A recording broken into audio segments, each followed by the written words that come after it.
Hey, this is Christina with Kidding Around Greenville, and I am at Safe Kids Upstate with Deandra here, who is going to help me to explain some really important things about prom season and basically tell us how teens should not be getting in trouble on the road and how dangerous that is. And so this is super important stuff. And you guys need to stay tuned because I'm going to do a drunk driving test here with some goggles that I haven't tried on yet, and it's going to be good. Okay, so we're going to scare you guys first and tell you how many teens have died in the last few years during prom season. So approximately 300 teens have died on the weekends of prom season. Yeah. And that's typically due to, the risks of A, driving at night, B, distractions, and then alcohol is used sometimes. Bad idea. And then, I forgot the other one. Okay, 1/3 of alcohol-related teen traffic fatalities occur when? April and June. So yeah, so like now. Prom season. Yeah. Yes. It's the end of April. Prom season is coming up. Yeah, this is like super important for parents to know. What can parents do to try to stave this crisis? So one of the things we recommend is to have like formal agreements. Oh. People like truly a contract, Okay.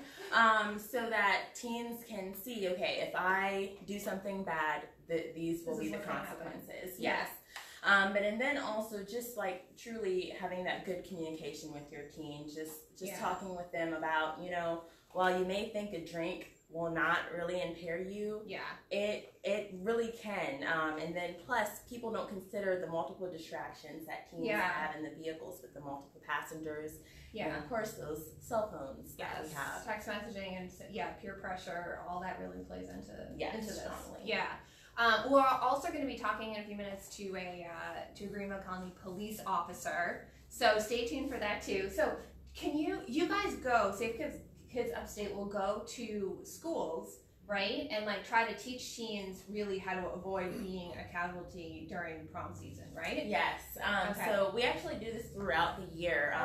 So we have our Kohl's 3D Teen Driving Program brought to you by Kohl's Cares. Okay. And we ultimately go out and take a full trailer with 2 carts, the goggles, this indoor mat activity that we're going to have shortly, and then also the walk the line sobriety exam. Okay. So that's like what you see in movies, right? Yes. Like, okay. So you guys do that at schools? Yes. Okay. So, with goggles on? We have the drunk goggles, high goggles, and sleepy goggles. Okay. And then we also have like a fake little cell phone so that we can have them press things as they're driving to show them that, you can't really focus on the road when you're texting. And then how do teachers and administrators go about getting you guys in their schools? So all you have to do is go to safekidsupstate.org and go to the at school drop down area, and that's where you'll be able to see teen driving and easily book us. This is a free activity. We go out there, we bring some first responders sometimes to effectively communicate all these important things to teens because they really think they can do this, but then when they go and try, I'm a little nervous. They're not successful. Okay. What if, like, say I'm a parent of a teenager in a school here in Greenville? I mean, can I go to my school and be like, hey, I want you guys to bring Safe Kids Upstate to teach, like, my teenagers or, like, and their friends? Is that doable? Yes, certainly. Okay. And actually, next month, May, we're having our Blitz. So, if schools reach out to us and indicate that they'd like us to come, like, on their lunch periods, we'll go out and go ahead and do all of these activities with them because we want to make sure teens are safe out on the road. Well, thank you for that. Yeah. And now I'm going to try it. Okay. So these goggles are which ones? Drunk. Oh, geez. Okay. This is a little steering wheel with a car at the bottom. All right. Here, can you hold up for a second? All right. If you guys have questions, by the way, you can ask in the comments. Oh my gosh. I can't see anything. Okay. So here's the steering wheel. You can start right here, exiting the movie theater. Exiting the movie? I don't even see the movie theater. All right. And try to stay on the mat and, oh wow. Hey, that totally, am I like going in a circle here? No. So you're going the wrong direction, but that's what impairments can do to you. God. Okay, wait. Okay. So you're trying to stay on the road and get to school and make sure you stop. Oh wow, stop at stop signs. I can't see. Is that a stop sign? That is a stop sign. Oh, I just ran over the stop sign. Okay. And try to get to school. Oh wow. Okay. All right. Parents, you need to show your teenagers this video and be like, this is what it looks like if you're going to get in the car and you've had a drink or two. All right. What? Oh wow. Oh wow. Okay, is that all you're saying? well, you. I guess Isn't you there made a it pizza to place school. around here somewhere? That I is a just pizza like place. stepped on a stop sign. Okay. Okay. So here. Thank you. But that was difficult, right? Yeah. Okay. I mean, you know, sometimes people may think that she's exaggerating, but this is truly what happens when these teens get to do this activity, and behind the wheel too. So Okay. please do not drink and drive. So, as adults. This is what's gonna happen, okay? If you guys drink and drive, your kids drink and drive, like that, or at all, I can tell you what's gonna happen. There's a policeman that's gonna come and get you, and he's right over here.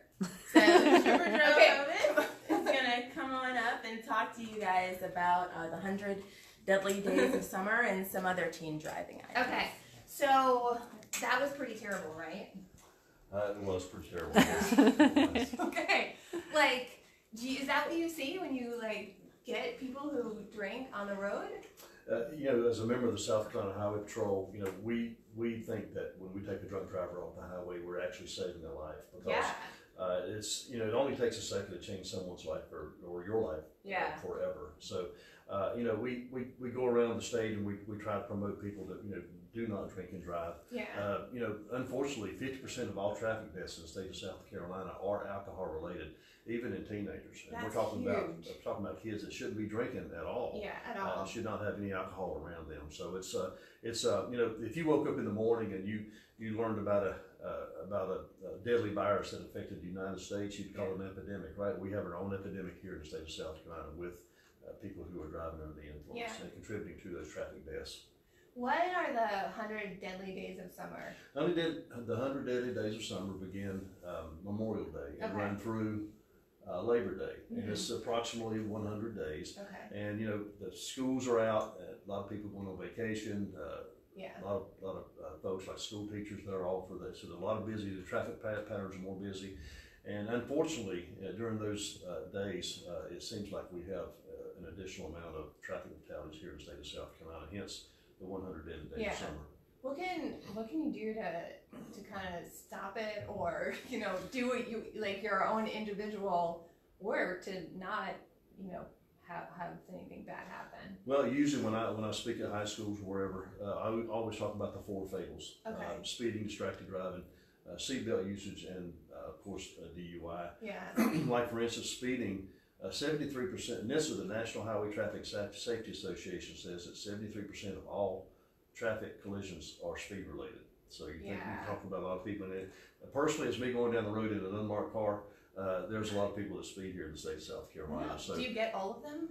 No, absolutely not. But I always tell people, those big white signs with the big black letters that says speed limit. Yeah, those are important. They're very important. They're there for your safety. It's very expensive if you get a ticket. So, and I always tell young people that insurance rates and parents' blood pressure kind of proportion. They go up at the same time. So we want everyone, especially the young kids, to obey those speed limit, because relatively speaking, teenagers, they really don't develop until they're about 21 or 22 years old from a hand-eye coordination standpoint. Oh, okay. So, and they'll say, well, I played Call of Duty and all that other stuff. Well, that's good, but it's different when you're out on the highway.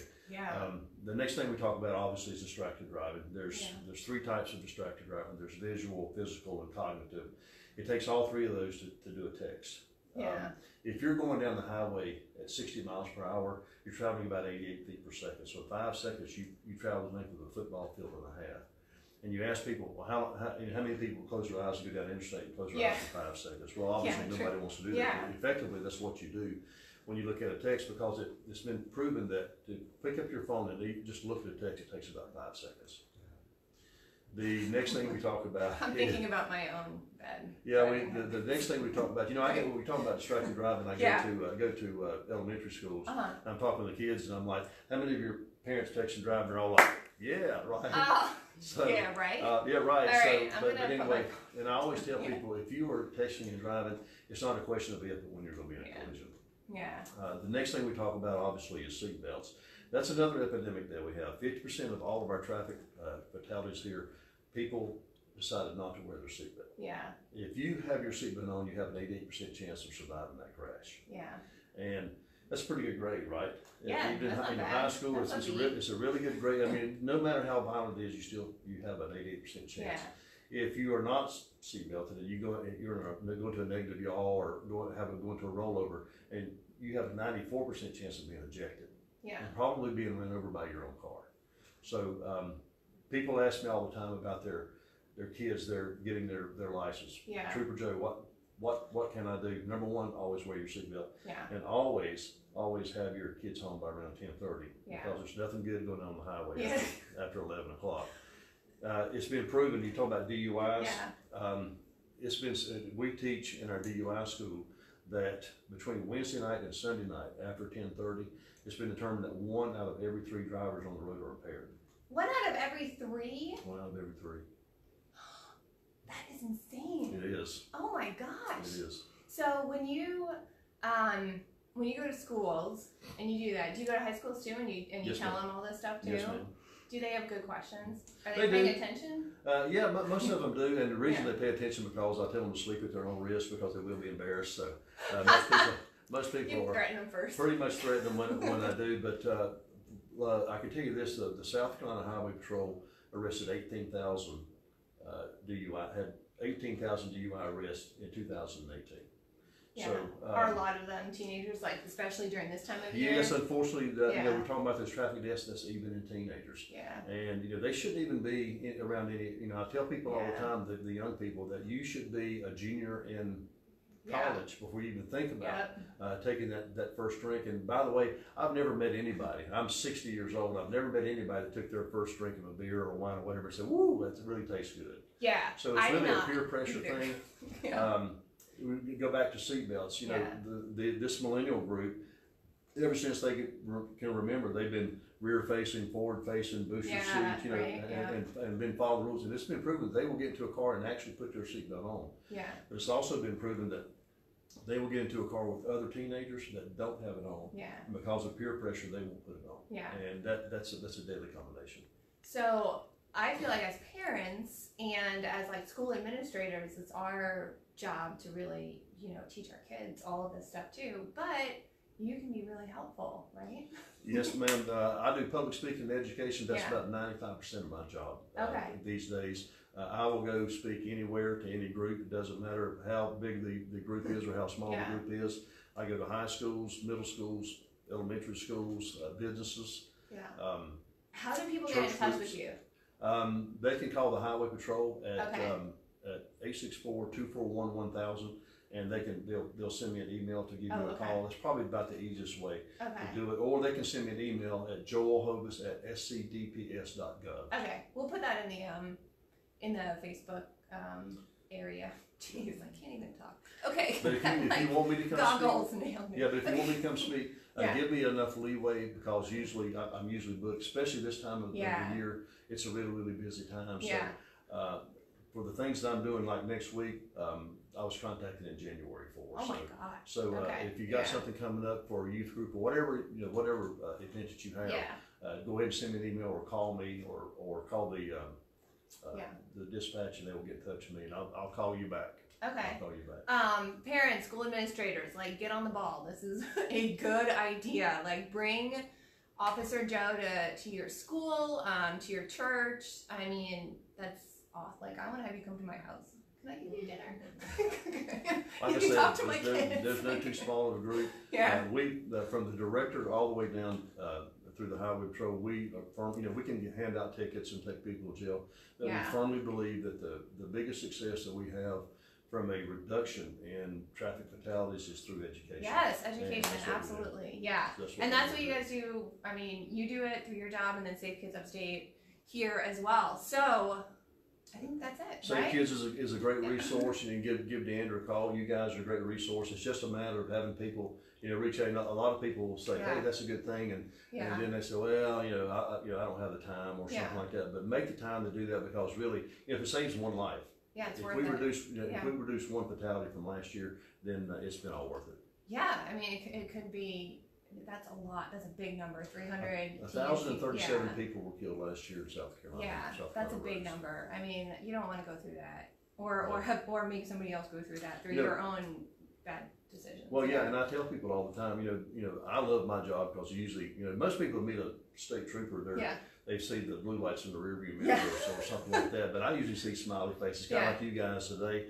But I can tell you the absolute worst job that anybody can have is to go to someone's door and knock on that door, and a lady or a gentleman, or maybe a couple, they come through the door and they see me standing there, or one of our troopers, and they know that we're not there for social call, and we're going to go into someone's home, and we're going to explain to them that their loved one is never ever coming home again. And I can promise you that people's lives are changed forever at that time. So.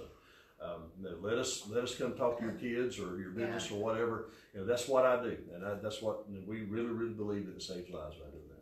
Well, thanks for chatting with us My today, pleasure. And thank you, Safe Kids Upstate, and for this fun thing here. Okay. Again, if you need any resources, we link to Safe Kids Upstate, and then we'll also put Officer Joe's information in there as well.